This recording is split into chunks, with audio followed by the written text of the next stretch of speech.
Bonjour, plus de 3000 diabétiques sont suivis au centre de diabétologie de l'hôpital régional de Kaolack. C'est ce qui ressort du bilan des activités du service des médecins internes du centre hospitalier régional. Les médecins, diabétologues, neurologues et gastro-entérologues se sont rencontrés à Kaolack. Selon le docteur Malick Ngom, chef du service médecin interne de Kaolack, la prévalence du diabète dans la région est supérieure à celle du niveau national. Il conseille ainsi aux populations de faire des activités sportives et de changer la façon de manger afin d'éradiquer cette maladie à Kaolack. Le docteur Malick Ngom, chef de service médecin interne de Kaolack, que nous écoutons au micro de Birama Ndiaye. On était en train d'organiser une journée de restitution qui sera suivie d'un bilan. Quand on parle de restitution, il y a le congrès du réseau métabolisme, diabète et nutrition qui réunit les experts du Sénégal en termes de diabétologie qui s'est tenu la semaine passée à Saly.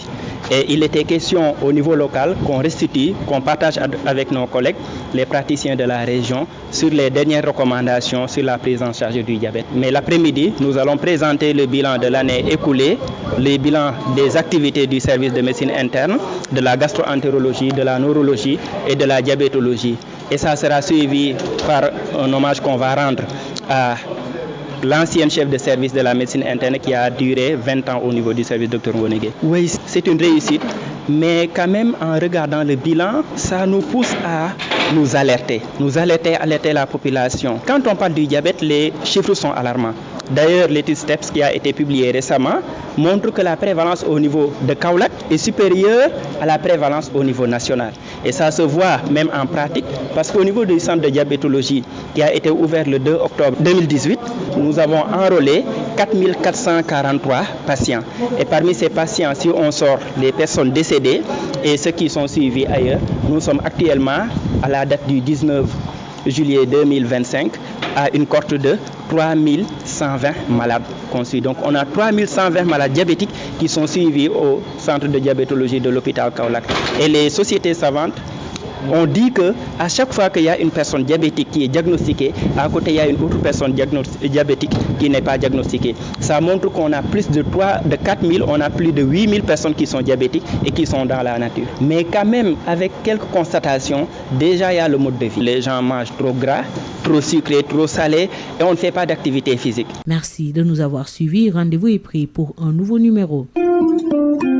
daleen ak jàmm lu ëpp ñetti junni ci ay nit yu amee feebaru diabète ñoom la ñuy saytu ci centre bu diabétologie bu nekkee ci hôpital régional bu Kaolack loolee mooy li feeñ ci bilan wu activité ñi nga xamante ni ñoo di service yu médecin interne doon amal foofee googee ndaje nag ñu nemmeeku ci ay médecin diabétologue neurologue ak ay gastro-entérologue noonee sax docteur Malick Ngom di chef bu service médecin interne yu Kaolack di xamle ni limub ñi nga xamante ni ñoo am diabète ci biir Kaolack ëpp na bu baax a baax lim bi ci Sénégal gi yépp loolee tax muy woo population yi ñuy gën di tàggatu waaye soppi ni ñuy jëfandikoo yenn ñam yi ngir ñu mën a jeexal googee feebar ca diwaan boobee docteur Malick Ngom moo di chef bu service médecin interne bu diwaanu Kaolack ñu teewlu ko ci micro Birama Ndiaye. bés bi tey ñaar chose moo ko wund bi ci jiitu mooy dañ doon def restitution maanaam ñëw séddoo ak li nga xam ne mooy suñu collègues yi ñi nga xam ne ñooy liggéey fii ni ci biir région bi ñu boole leen pour séddoog ñoom li nga xam ne moom la ñu jëlee ci congrès bi weesu parce que dafa am lu ñuy woowee Rémédian di mbootaay boo xam ne ay borom xam-xam ci wàllu diabète ñoom ñoo fay dajaloo ñoom ñoo doon organiser benn congrès bi ñu waxtaanee nag jóge foofu am na lu ñu fa jëlee loolu lañ xëyoon di ko partager di ko séddoo ak suñu naataango yi leneen li mooy ci ngoon gi nii dañuy présenter bilan maanaam ci 2024 bi ci at bi yëpp lan la ñu gis ci ay feebar lan la ñu gis ci yi nga xam ne moom moo gën a fréquent léegi loolu la ñuy partager ak suñu naataango yi nekk fii ni waa hôpital ak yeneen autorités sanitaires yi leneen li mooy dañ ciy teg sargal suñu yaay koo xam ne jiite woon na service su médecine interne nekkoon suñu place def fa ñaar fukki at liggéey na lu bëree bëri ci wàllu wér-gu-yaram ci population Kaolack déjà ci bilan boobu tiitaange laa ci jëlee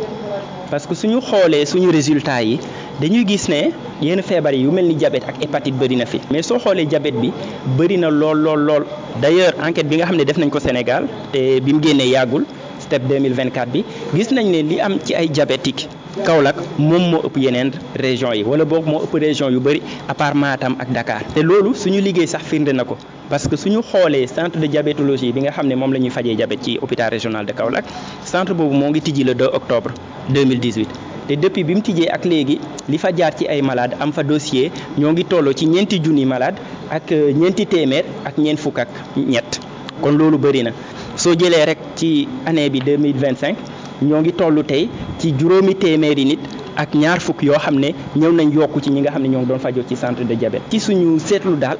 gis nañ déjà ne population bi ni ñuy dundee mën na yokk diabète bi ci dëkk bi. jaajëfal naa leen ci déglu bi dig daje ci beneen numéro.